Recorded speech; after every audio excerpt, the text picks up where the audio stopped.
Hey, PSA listeners, thanks for downloading this episode. If you enjoy the work I do, please consider becoming a paid member at paranormalskepticacademy.com/membership or at patreon.com/PSA.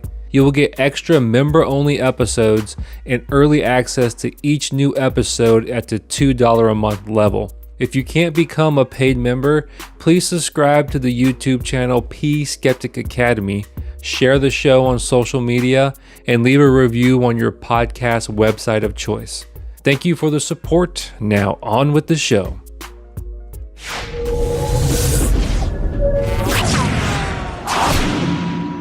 All right, so I'm starting a new series here at Paranormal Skeptic Academy. I want to talk to skeptics and explore some conspiracies or crazy beliefs that they believed in at one time and no longer believed it, and how skepticism and reason helped him not believe in that crazy thing anymore. And I couldn't think of anybody better to start this off with than my good friend Phil from the Week in Doubt podcast. So Phil, I pose this question to you. Can you, or do you have a story of something that you believed in, maybe it was a year ago, maybe it was 15 years ago, that you no longer believe in now, and that how skepticism and rationality helped move you away from that belief? I used to believe that consciousness could possibly, that the brain works as a receiver for consciousness rather than consciousness being an emergent property of the brain. And I think I was introduced to that idea by reading Aldous Huxley's book, The Doors of Perception. So, as you know, I'm a big fan of The Doors. And when I was in my teens, probably my early 20s, I was trying to read everything that Jim Morrison read. And one of the books I read was Aldous Huxley's The Doors of Perception / Heaven and Hell, which is all about psychedelic drug experiences and other things that can alter consciousness. And so Huxley had this theory about a kind of consciousness reducing valve or something like that. I'm paraphrasing. And he thought that in order for people to be able to function in a utilitarian way in their everyday lives, they could only let so much consciousness in from the outside, or they'd be mind blown and couldn't function. And so consciousness from the outside. So consciousness originated from somewhere outside of the brain. Yeah, like he used to. He would talk about something called the mind at large, which is just another word for a kind of cosmic or collective consciousness, a kind of universal mind, this idea that, I guess almost like a kind of pantheism or something like that, like this, like there's this all-pervasive spirit or consciousness that we're all kind of linked up to, and that kind of pervades everything, kind of smacks of Eastern philosophy. And Huxley was a pretty kind of buttoned down English scholar, and he really wouldn't describe himself as an artist or a visionary, and would talk about how he had trouble actually getting in touch with that part of himself. But he actually ended up experimenting, I think, with mescaline and other psychedelic substances, and I think that was the impetus for him writing The Doors of Perception. And that's actually where the Doors, the band, got their name. And the Doors Perception borrows from a William Blake quote. But so he would talk about how hallucinogenic drugs like LSD, etc., would kind of crank open that consciousness reducer valve and allow you to connect with that mind at large, or to kind of be plugged into the universe or that larger consciousness or whatever.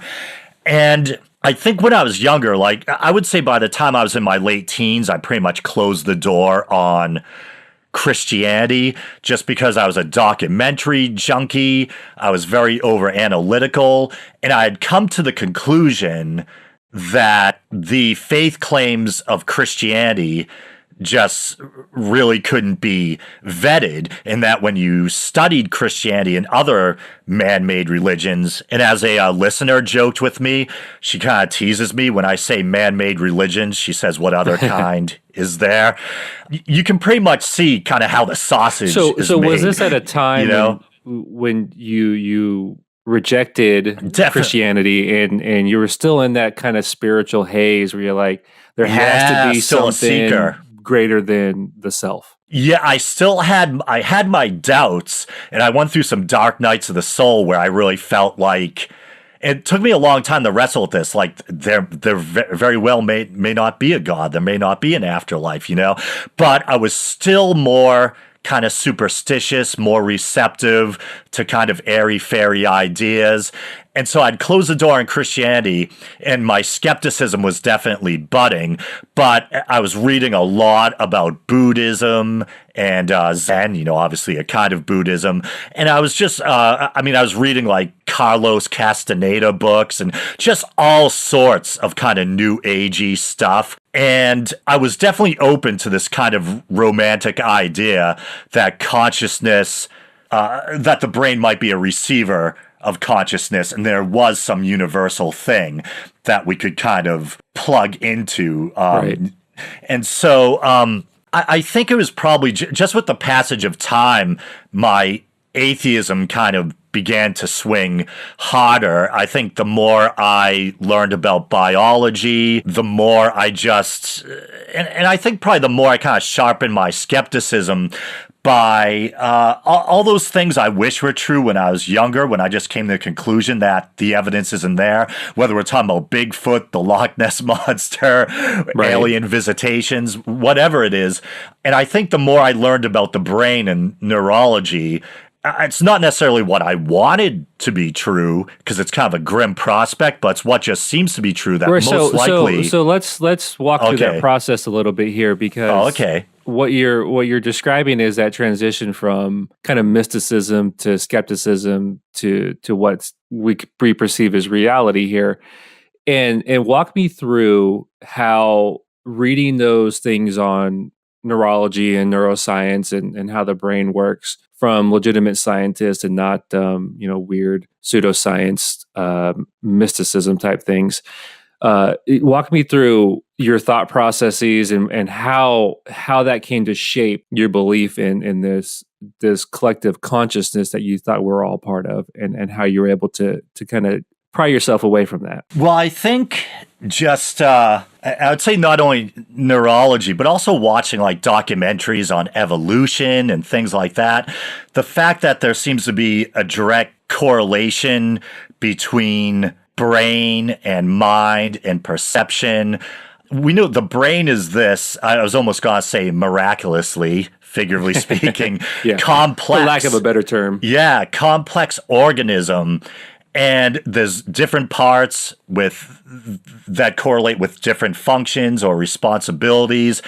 And we know that if the brain is injured, or if you end up suffering from some kind of degenerative illness like Alzheimer's or some kind of dementia or whatever, there's a direct correlation between the state of the physical brain and your awareness, your perception. Was there any one thing that you had that aha moment where you're like, everything clicked into place, like that makes sense? No, I don't think so, because I think even when I was in that quote unquote kind of mystical phase, I think maybe there was a part of me that was hoping against hope. But from like an early age, man, seriously, from an early age, I had been wrestling with dark thoughts, like kind of doubts about whether there really was an afterlife, a God, and just kind of having this like sinking fear that when the brain goes, we probably go.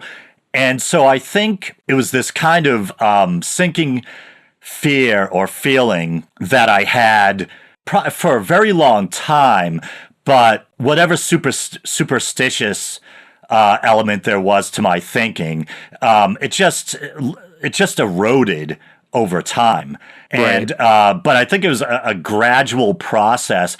And I'd probably say it wasn't until maybe I got into like my late 20s or early 30s, And I had pretty much come to the conclusion myself, just from reading up on, like you said, brain science or watching documentaries on the brain and on evolution, that, man, as far as I can tell, consciousness really does seem to be an emergent property of the brain. People like to believe in NDEs. They like to believe in the existence of spirits, of an immortal soul. But when you really look at it with open eyes, and it's not necessarily what I wanted to be true, it just seemed where my reason led me, there doesn't seem to be good, solid evidence for the existence of spirits, a soul, an afterlife. And we know a lot about brain science. We know a lot about neurology. We know a lot about, I think the brain, a lot of how the brain works is still a big mystery, but we know enough that it seems like all signs point to emergent property. So as you were going through this process, how did you know the information you were receiving was true and accurate to the best of your knowledge? Oh, like, how would you? Why did you decide to trust these authorities in a subject over the mystics who in their subject? Well, and it's funny because I've kind of made a point on the show, on my show, The Week in Doubt, to drive home the fact that I'm an agnostic atheist, which I think technically most atheists are. It's just that truth claim versus belief or knowledge claim versus belief claim or whatever. Agnostic because you don't think that you can definitively prove one way or another whether a god does or doesn't exist, but atheistic because you have your doubts. And in my case, and like a lot of atheists, it's because the evidence just doesn't seem to be there, and because religion just seems to be plainly man-made. And but I am, when it comes to religion or the existence of God, I guess I'm technically an agnostic atheist.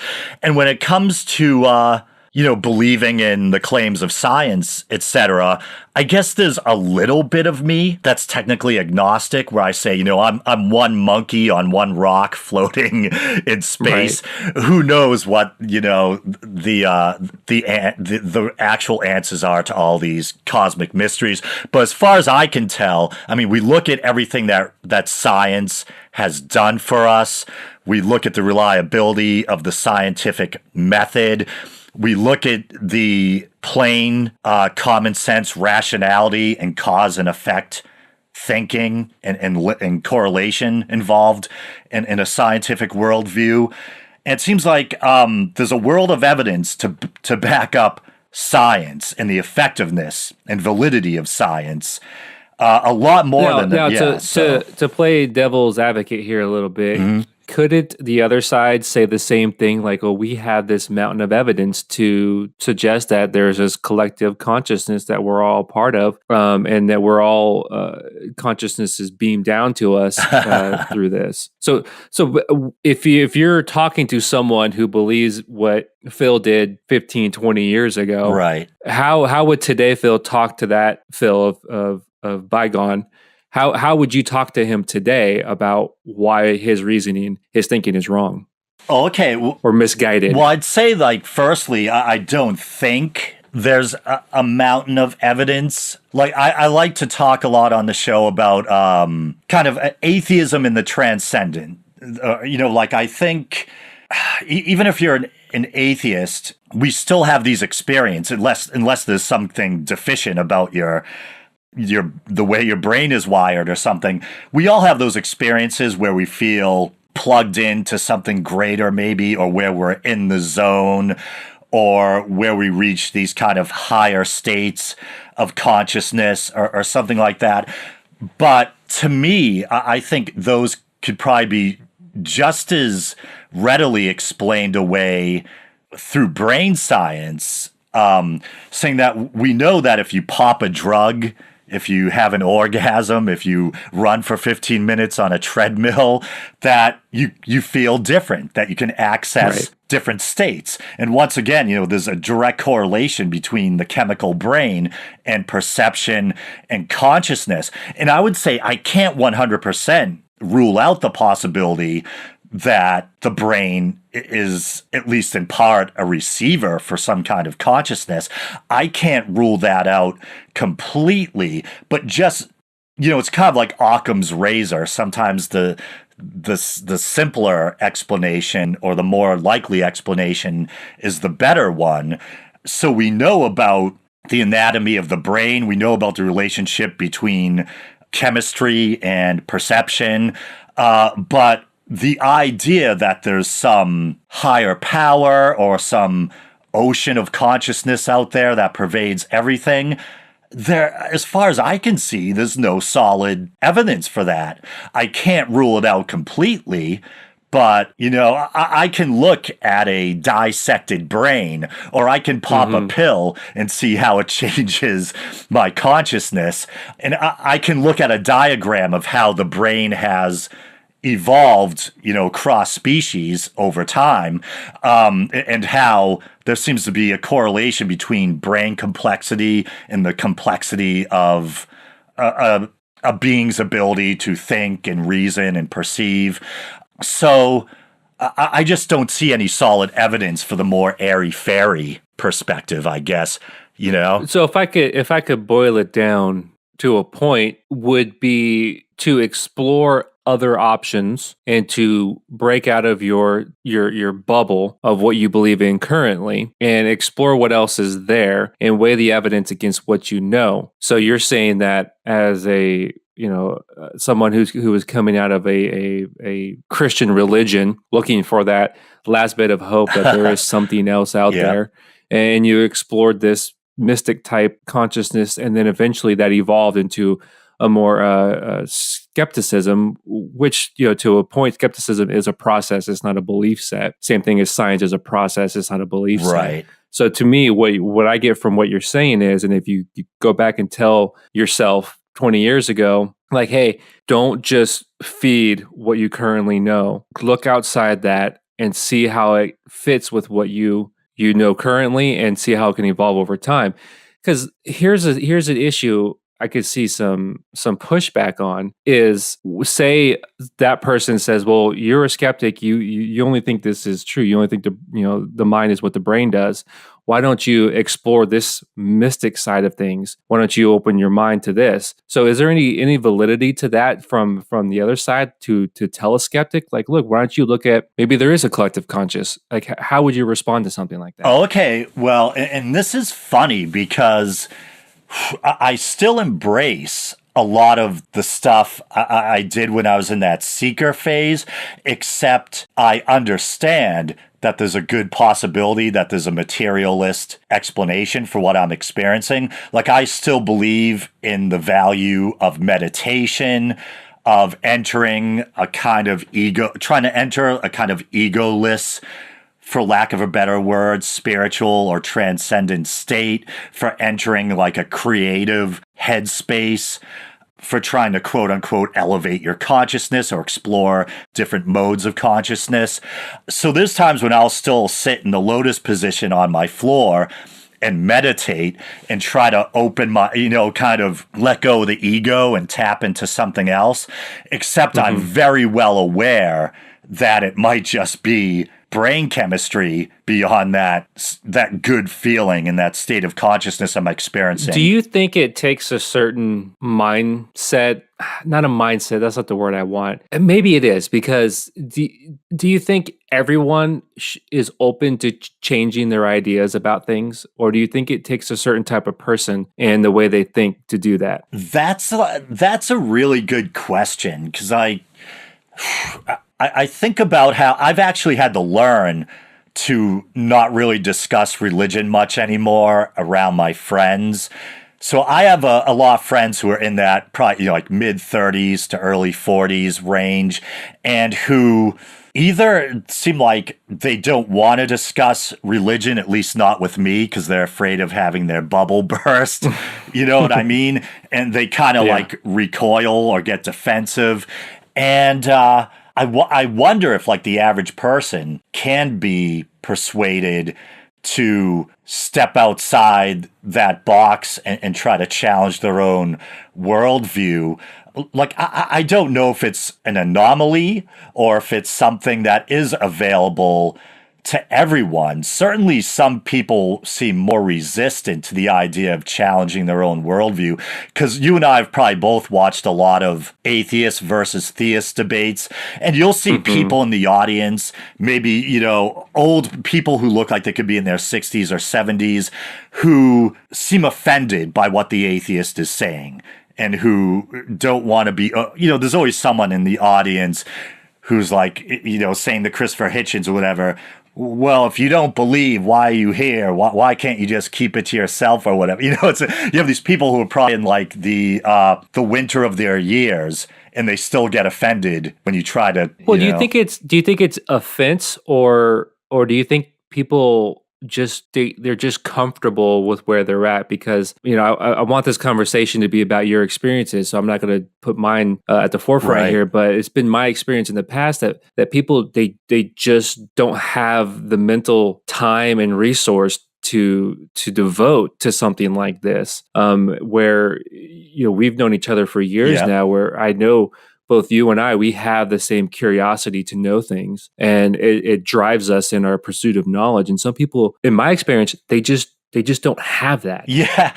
It's kind of weird. Like, some people, I think, almost have like a utilitarian approach to a worldview. It's if it works for them, if it makes them feel good and keeps them, getting out of bed in the morning, then that's all right. And they don't really like you messing with it or something like that. But I think I know what you mean. There are some people who just, they want something to believe in, or they want in a practical kind of way.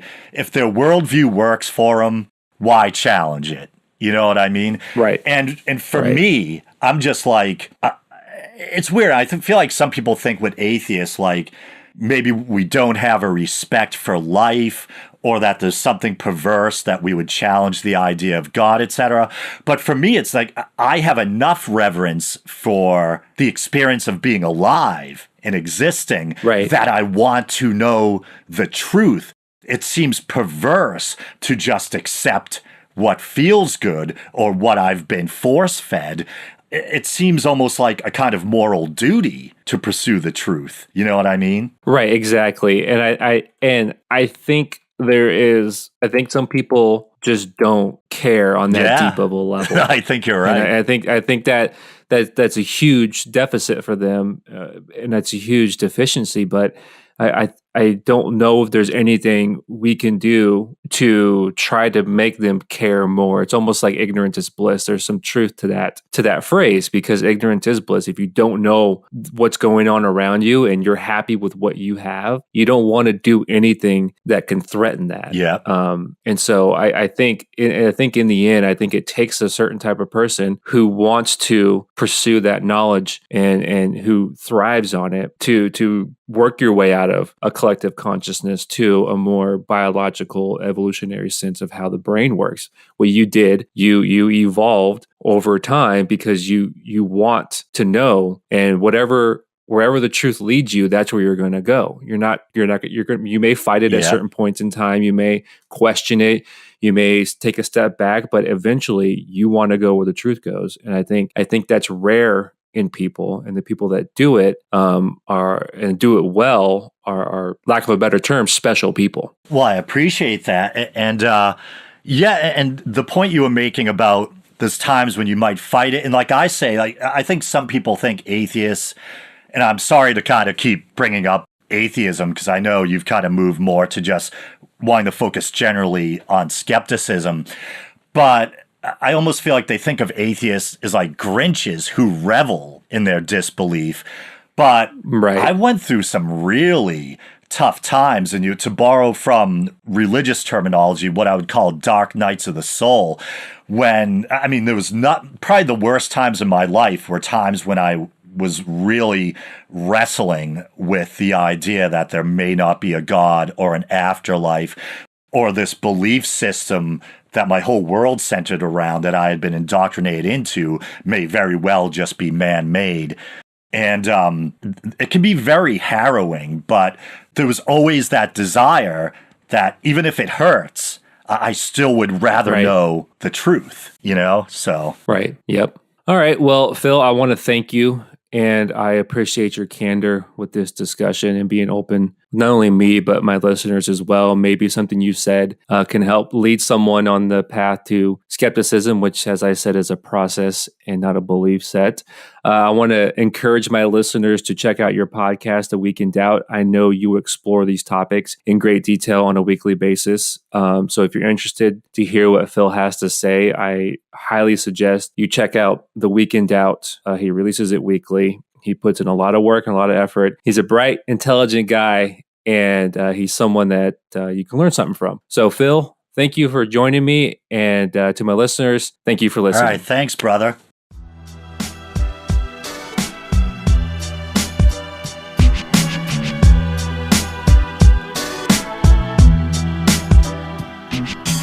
Thank you for listening to Paranormal Skeptic Academy.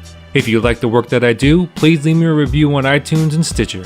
If you want to support the show financially and receive extra content monthly, you can sign up to be a member starting at $1 a month at patreon.com/PSA or at paranormalskepticacademy.com/membership. Like the Facebook page at facebook.com/Paranormal Skeptic Academy. Follow me on Twitter at cweb619 and subscribe to the YouTube channel at youtube.com/pskepticacademy for full video versions of each episode and YouTube-only bonus content. Also, you can download each member-only episode for $1.50 at paranormalskepticacademy.com under downloads. Thank you for listening and supporting Paranormal Skeptic Academy. Schooling your favorite paranormal investigators.